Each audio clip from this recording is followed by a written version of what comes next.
Hi ladies, we're here and we're about to talk about 10 things that could save you hundreds of dollars a month, right Brad? Heck yeah, it's gonna be awesome. So you don't want to miss this. Stay tuned. Let's put some money back in your pocket.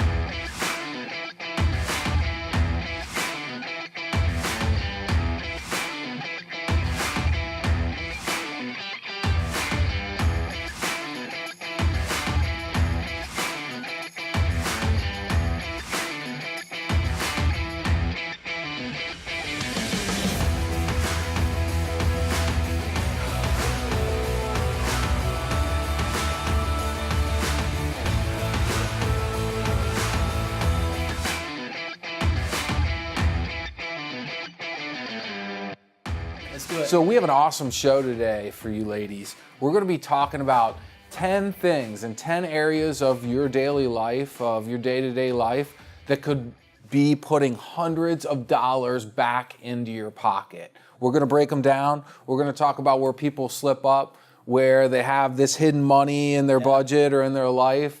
And we're going to talk about things that you can do to kind of reevaluate this stuff, right, Brad? So let's talk about the first one.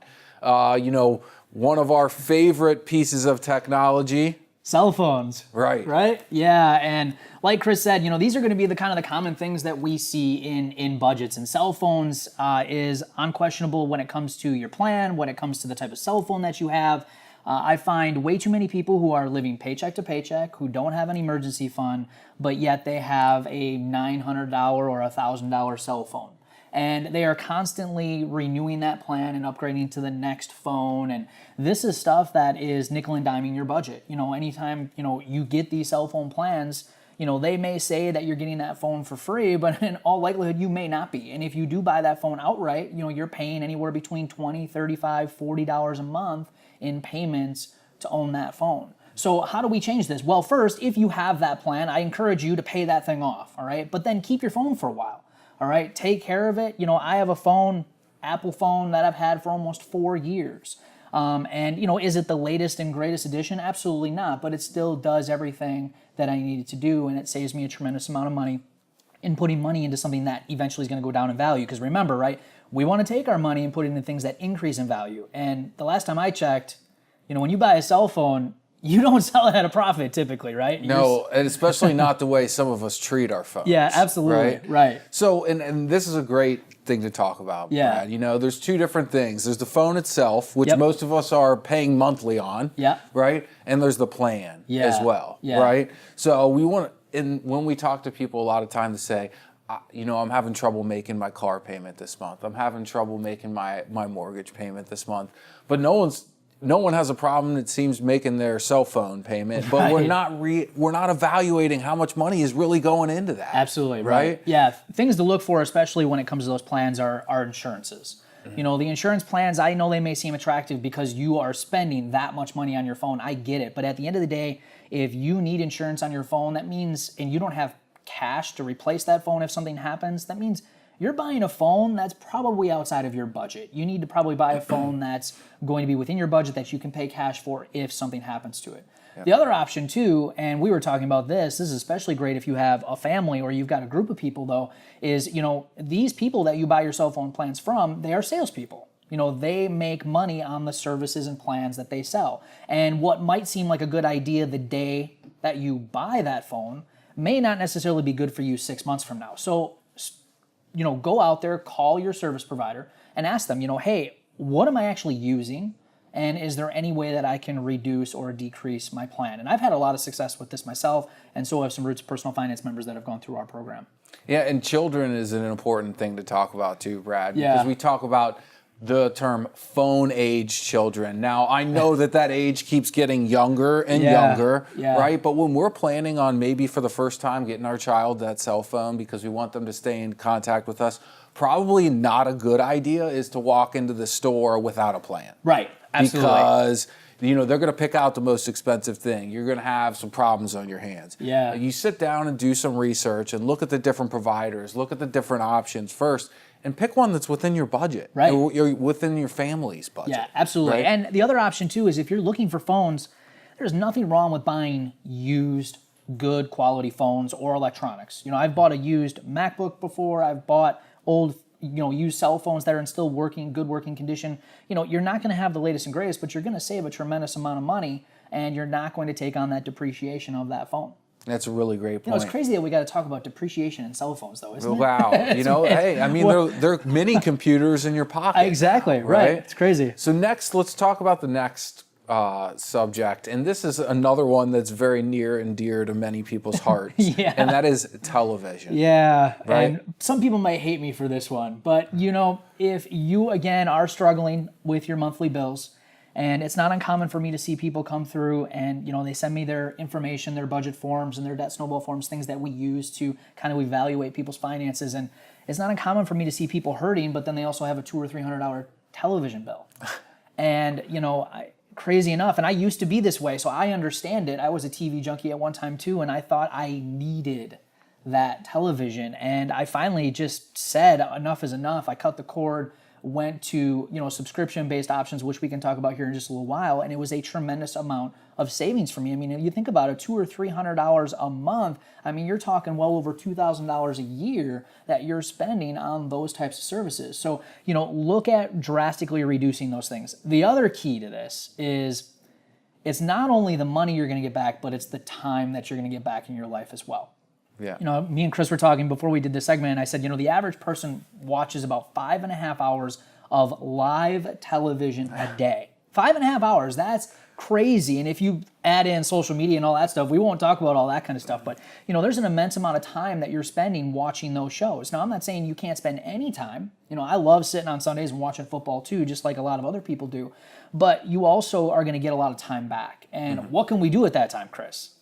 We can do constructive things that put money in our pockets. Absolutely. Right? Right, absolutely. Like maybe going out and booking a couple extra parties, working on your business, touching that business. Those things are what's going to help you eventually, we just got done talking about cell phones, pay for things like cell phones and actually have money to do so. Yeah, and I'm all for being able to decompress at the end of a long day. Absolutely. Maybe you want to sit down or you want to watch a game or something, but there's no reason to have HBO, Showtime, Cinemax, and all these things as options, right? There's some great options out there with quality programming that are much cheaper, and we talked a little bit about that. Yeah, right? Netflix, Hulu, these are great options, and this is, I love this because there are so many people that come through Roots, and they go through our behavior lesson, our budgeting lesson, and it's amazing how many people come to the idea of, I need to cut my cable, and just how, relieving that feeling is to them. And then they go to these cheaper subscriptions, and it's amazing how much money it's able to free up for them. It truly is. And again, I'm not against any of these things. If you like cable, if you like watching that much television, the key is affording it. If you're not able to save money, if you're not able to pay down debt and get yourself on a good financial plan, and you have all this other stuff kind of going on, now's the time we need to start sacrificing some of this. When we get out, then we can start maybe getting those things back into our lives. Yeah, and just a note here, I mean, we're talking about Netflix. We looked up the subscription, $7.99 to $11.99. Yeah. That doesn't mean go get Netflix on top of your cable subscription. Right. That means replace it with it. Absolutely. Right? Yes, exactly. So let's talk about the next one. We're going to move through these. We've talked about two. Third one, big piece here. Big, huge. Insurance. Insurance. Yeah. And this is one that a lot of people tend to avoid. One, insurance isn't fun to shop around. It isn't fun to even pay for. I don't like paying for it either. But it's a great way to save a tremendous amount of money. So how do we do it? Well, I recommend, where I've found the most luck and where other members of our program have found the best luck, is using an independent insurance agent. All right. The beauty about an independent insurance agent is that they're going to be able to take your insurance situation, and they're going to be able to take and shop you around to a bunch of insurance providers. It's like you giving one piece of paper, and then they're going to fax that to about 20 different companies and say, okay, what you got? Yep. And they're going to shop you around and try to get the best deal for your insurance needs. This is the best way. I don't have anything against like the name brand insurance companies that we see out there, but they're only giving you one quote. Now, you may find that might be the best quote, but in my experience and what I've found is that an independent insurance agent is going to get you the best results. And I've seen people, my wife and I have saved almost $1,000 a year on our insurance premiums. About 2 years ago we did this. I've seen people in Root save several $100s a year, and I've seen them save over $2,000 a year.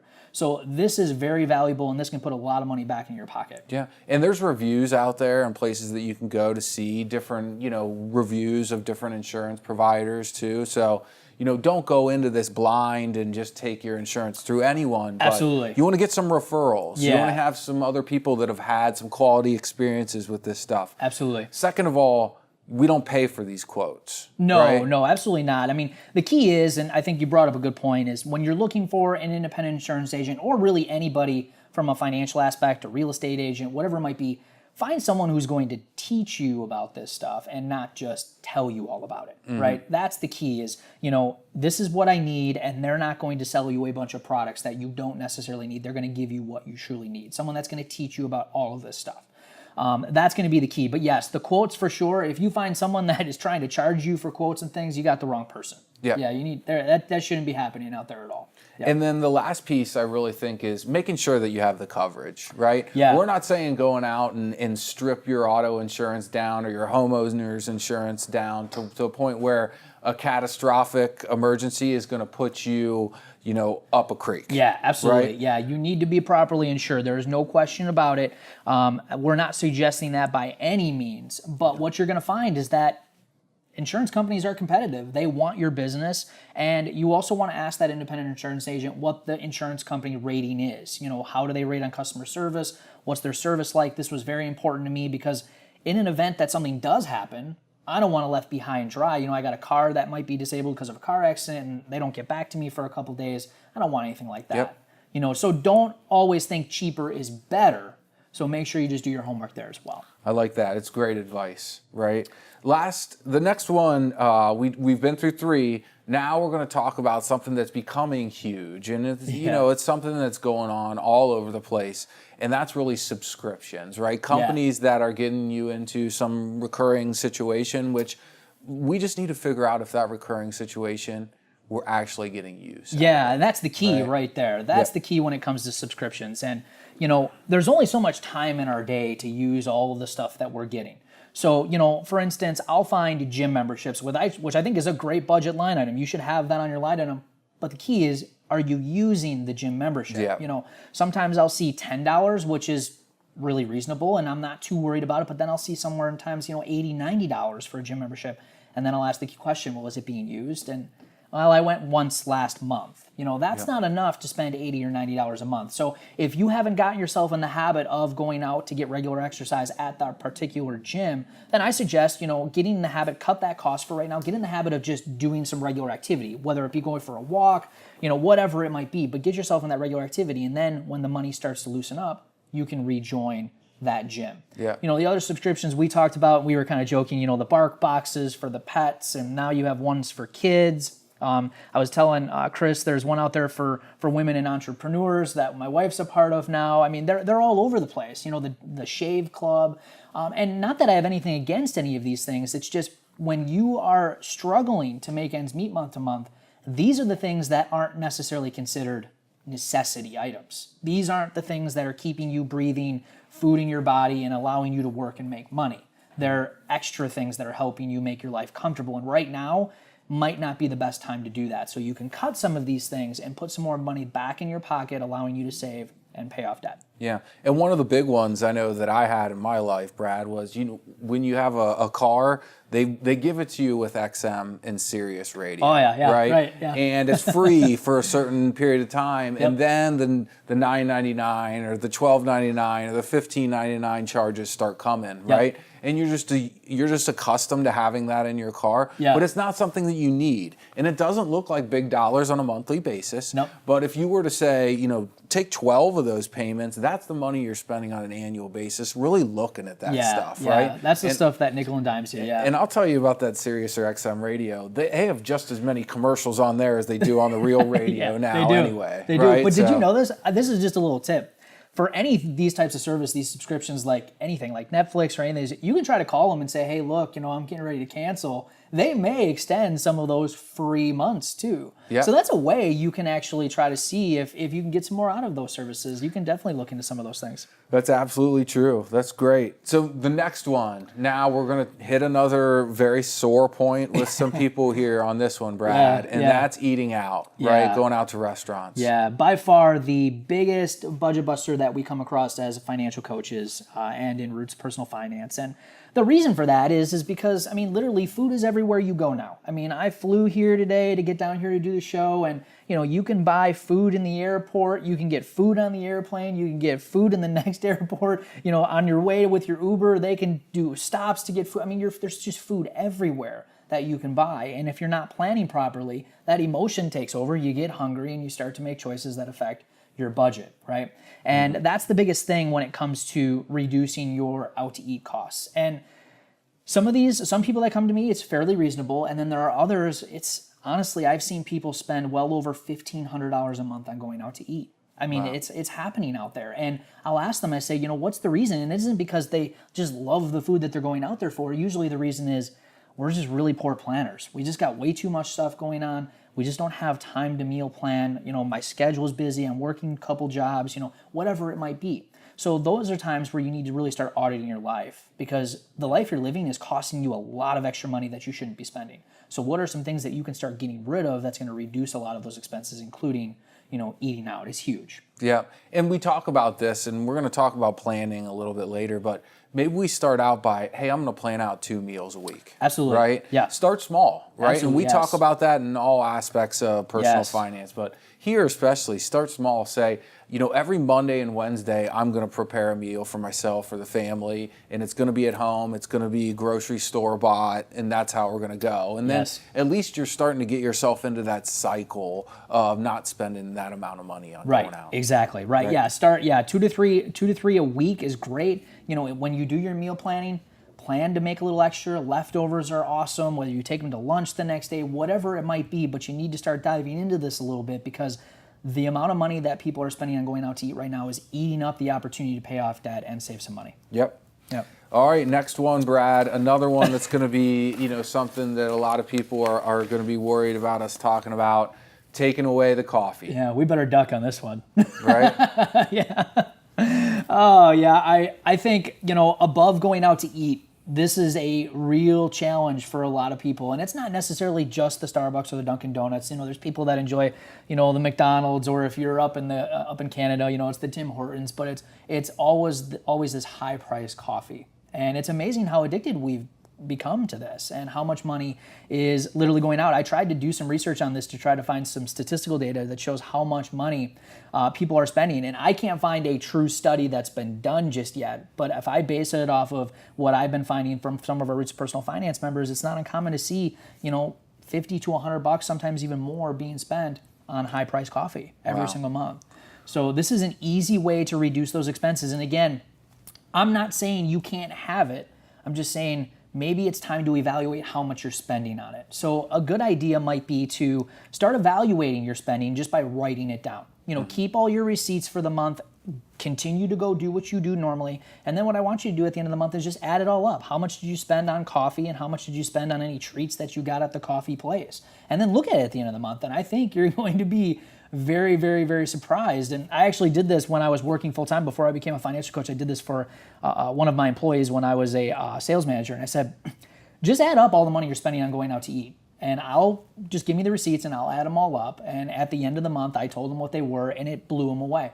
And then following Monday, he started bringing his lunch to work, because we just don't realize it. It's really easy just to let a couple of dollars slip out of our hands, but what does that couple of dollars mean every day over the span of 10 years? I mean, that's a big amount of money that could be working towards our advantage.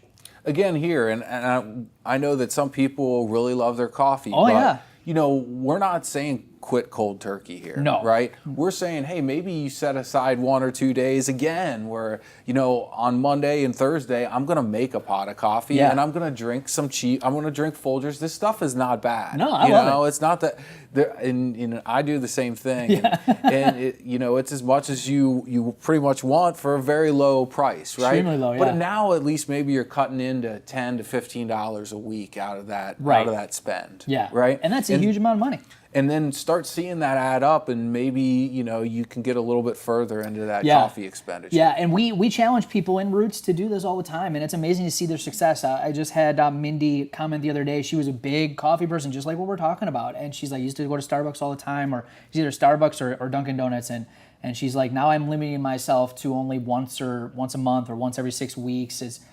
She's like, I still enjoy it, but she's like, now I understand what it's doing to my financial life. Yeah. So she's making different choices now, which is great. That's great. And here we go, the next one again, and we're talking about choices about convenience stores in particular. Yeah, right? This is a big one too, and it's the stop at the convenience store. You're pumping gas, or you go in, you get a soda. You get the little 20-ounce sodas that are $1.50 or $2 there, when you could literally go down the street to the grocery store and get 6 of them maybe for the same price. But it's the convenience that you're paying for. So start watching that spending, like we talked about. Write down what you're spending. Figure out, okay, how many times am I stopping at some of these places? I have couples that come talk to me together, and they'll joke and they'll say, he stops all the time at the gas station, and I can't get him to stop buying whatever it might be, candy, soda, cigarettes, whatever it might be at those gas stations, and you are paying super inflated prices for those things. I was telling you, I live in an average city, and we have 14 grocery stores in my city. So, there's no reason why we don't have the opportunity. It really comes down to planning. If you like to drink a specific type of soda, just go buy some and buy it at a much cheaper price than, say, going down to that local gas station. Yeah, and that planning, and there's no secret about why the most expensive gas is at the gas stations closest to the highway, right? It's no different with the food and the soda and everything else that they carry in there. Yep. They're going to charge you a premium because it's right there off the stop. If you did some planning and you could go to that convenience store and get the more wholesale purchase, you're saving a lot of money. Huge amounts of money, right? Yeah, huge amounts. So the next one, and one that we talk about all the time, Brad, is the debt that we have, right? And really the servicing of that interest, and we're flushing money down the toilet, Absolutely. right? And I know we hit on this a lot, but that's our job. Yep. Let's do it again. We got to talk about pay down debt, especially the high interest credit cards. And the Federal Reserve just came out with a new statistic that U.S. in general has broken the credit card debt record. We have reached $1 trillion now in total credit card debt nationwide. And now for the indebted households that are out there, people who hold credit card debt and have a revolving balance, the average credit card debt now sits at $16,000, a little over than that. Wow. So there is no better payoff than paying off high interest credit card debt. Now, obviously, you've heard me talk on here. I don't believe in a lot of the debt that's out there, most of it. But when it comes to credit cards, this is just like throwing your money away, literally. And what it comes down to is just, again, better planning. Those high interest credit card fees are eating up all of those extra dollars. And on nerdwallet.com, this is a statistic I use in some of my talks, they say that the average person is now spending $555 a month in just interest fees. Now that's interest across the board, car loans and everything, not just credit cards, but those credit cards are a big part of that, especially some of these store department cards. They charge upwards of 29 to 30% for having those credit cards, so, you really got to look at this. We talk about investing, we talk about, getting a return on your money. There is no better return than paying down credit card debt, because that's a known number. If you're paying 15% interest on your credit card, you're putting 15% money back in your pocket. When you invest, you don't necessarily know that. It depends on what the market does. So when people ask, Brad, what should I do? Should I invest all my money, or should I invest as much money as I can now?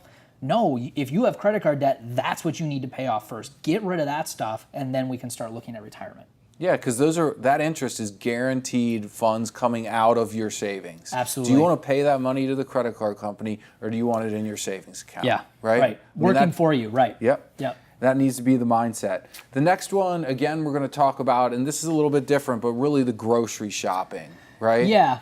Yeah, this is a big one, and a lot of people struggle with this, and it really kind of brings light to the subject of, we need to maybe get back to teaching this in school again. Basic home economics, how to meal plan, how to make sure you can plan a grocery budget, and make sure you're spending money wisely. I shared a statistic with you, and I want to make sure I got it right. It's SaveTheFood.com says that an average family of 4 throws away $125 worth of food a month. $125 of food. Now, I know that they're not doing that on purpose just because they don't, whatever, but they're doing it because of poor planning. We go buy produce, we go buy stuff that we don't use. The stuff sits there and spoils in the refrigerator because we don't have a good plan for it, and the stuff gets thrown out. Yeah. They also say the average food that gets produced in the U.S., about 40% of it gets completely thrown out. And this is all real money. And if you go to my house and you ask Sarah what's the most frustrating thing for both of us, it's throwing away food, because all I see is a $5 bill on that produce that we just bought that's actually just getting thrown in the garbage. Yeah. So this is crucial. If you want to save a tremendous amount of money, there is a great way to do that by doing some proper meal planning, bringing your lunch to work, bringing your snacks and stuff after parties rather than going out to eat. This can be a huge amount of savings for you if you do it properly. But again, like Chris suggested earlier, take it slow. Pick a couple of days a week that you're going to start doing this and just get in the habit of it and then slowly start to increase it. But, I have a Roots member, Allison. It's amazing what she's able to do, but she can feed her family now she's got a smaller family, a family of 3, and she's admitted she's fed them for less than $200 a month.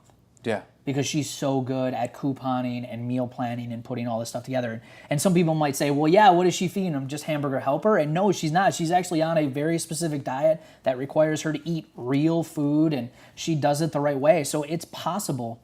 You just got to spend a little time to do it, and the more practice, the better you're going to get. And that's a great point too, Brad, is like, maybe if we're spending $1,500 a month going out, that doesn't mean we need to turn around and even spend $1,000 in groceries, right? If we're planning right, and if we're not, if we go out and spend that $1,000 at the grocery store, chances are half that food's going to go bad before we can eat it. Right, exactly. Because you get a lot more when you go to the grocery store. You need to plan those meals out. When are they taking place? Can I produce a whole meal, with the time that the shelf life that this food has? Yeah. Right? Yeah. So there's a couple things in there, but be thoughtful about this. Absolutely. Right? And again, this is a great thing. When people first start Roots, we'll talk about this subject, and then we see the pictures come. You see the pictures of the kitchen table with all the food prepped, ready for the week, and people start to see the value of it and how much money it can save them in the long run. But it just takes a little bit of work. It's easy to do. These are easy concepts we're talking about, but easy concepts are also easy just to ignore and not do either. Yep. So easy to bypass. Yeah, right. So the last one here, we've been through 9. The last one is really kind of goes back to the credit cards, but it's take a little time and try just spending cash in your life. Yeah, right? It's really important. And, a lot of people depend on their debit cards. I too, I'm not going to I shouldn't be a hypocrite here. I use my debit card a lot as well. But I also have my spending very much under control. I know exactly where all my money's going. Before, it wasn't like that. So I relied heavily on cash. And cash kept me accountable to my budget. If I had, we just started talking about groceries. If I had $500 a month budgeted for groceries, I took out $500 in cash and I put it in an envelope, and that's all I used for groceries. And this stopped me from overspending on stuff I didn't need. And it also made me question every single purchase that I was buying at that grocery store. Oh, do I really need the Ben & Jerry's ice cream right now? Or should I put it back and make sure I'm going to have enough money for the rest of the month? Yeah. And also, it's going to make you probably choose healthier options, because usually we don't put extra vegetables that we don't need in the grocery cart. It's usually all the other junk that we get enticed with, right? Yeah. So it might even be a healthier option, but cash is truly what's going to hold you accountable. I mean, cash is an emotional thing. A lot of us, most of us, don't like to part with it. If you went home and showed your son a $100 bill, more than likely he's going to be like, cool, this is $100? But then if you took out your debit card or your credit card, he's going to be like, okay. Because there's no connection there.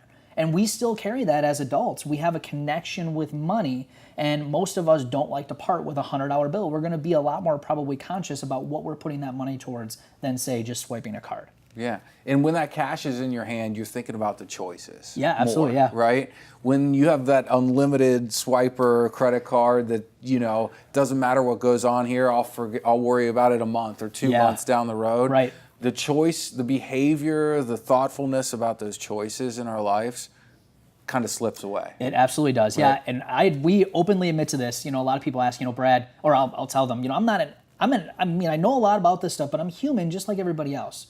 We screw up at times, and the number one area that we screw up is right here, is groceries and paying cash. So, we'll get lazy at times. We won't go to the ATM and pull out money for groceries, so we'll start using the debit card. And all of a sudden, before you know it, we find ourselves really short at the end of the month on money. It's like, I know exactly why it is, because we used a debit card and we didn't use cash. Yeah. And we get this never-ending funds mentality that it's okay, because I got money in there, it'll be okay, it's not a big deal. and we sell ourselves on the idea because that emotion kicks in that we want to buy those, that impulse purchasing that we talk about.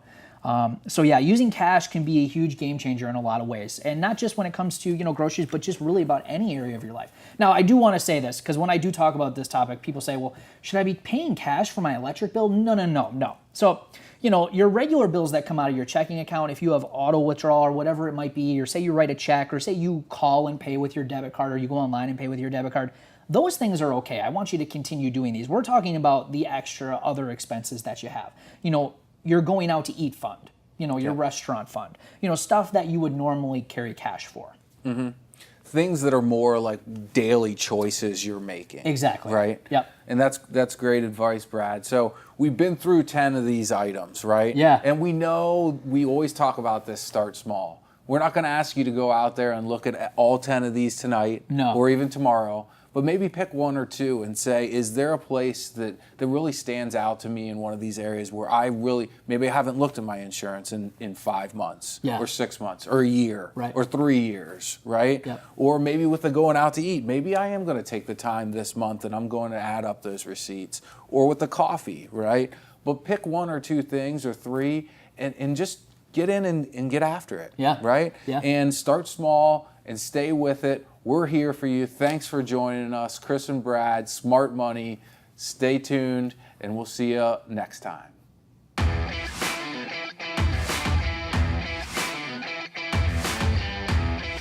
Hi, ladies. Chris Postler and Brad Nelson. I'm sure you've heard about our world-renowned show, Smart Money, but we wanted to come back and talk about Brad's new, improved version of the Roots financial coaching class. Yeah, absolutely. Yep. Yeah, Roots of Personal Finance is really everything that you're going to need to completely change your financial future. We have now, over the past year, helped consultants all over the United States and in Canada save and pay off hundreds of thousands of dollars. Yeah, amazing success. And you too can have this success just like all of these other consultants have had.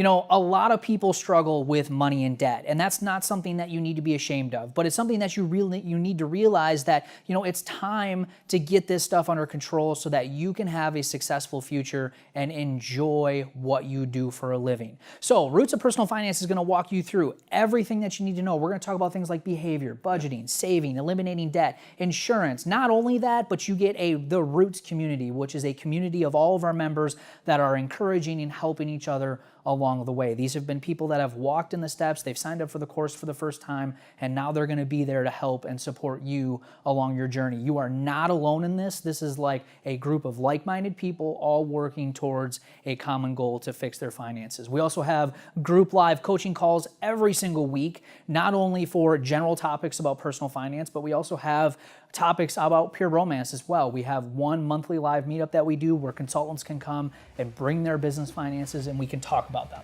He's right, ladies. There's been a great number of success stories coming out of the Roots program. We even filmed a whole Smart Money show about it. So check out the information and join up into the group. We hope that you have a great success.